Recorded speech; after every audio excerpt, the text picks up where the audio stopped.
Harry S. Truman. It was during my term that we harnessed the basic power of the universe, loosed against those who brought war to the Far East. And when the war ended, we again faced the duty to help the impoverished and devastated world. This I sought to do through the Marshall Plan. At the same time, international communism was employing another technique, aggression and subversion. This led to the action in Korea. And with the United Nations, we joined forces to oppose communism's spread. History marched on with the election of Dwight D. Eisenhower. And history has proven that Dwight David Eisenhower was one of our greatest presidents. That premise, along with the fact that he lived among, worshipped with, and befriended many of the residents of this town of Gettysburg, we felt it would be fitting to place his likeness in a special place. When you leave this room, you will be directed to his place of honor.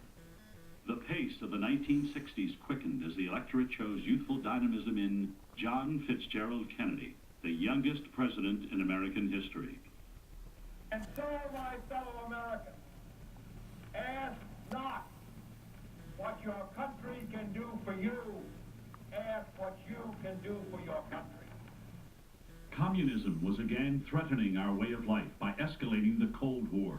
A few miles off our shore, nuclear weapons were being aimed at our cities, and the USSR Premier Khrushchev was saber-rattling in other parts of the world.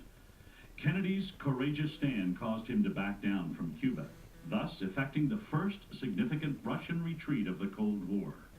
At home, JFK aggressively pursued the space program, and in 1962, John Glenn orbited the Earth. He championed civil rights legislation and introduced the Alliance for Progress and the Peace Corps.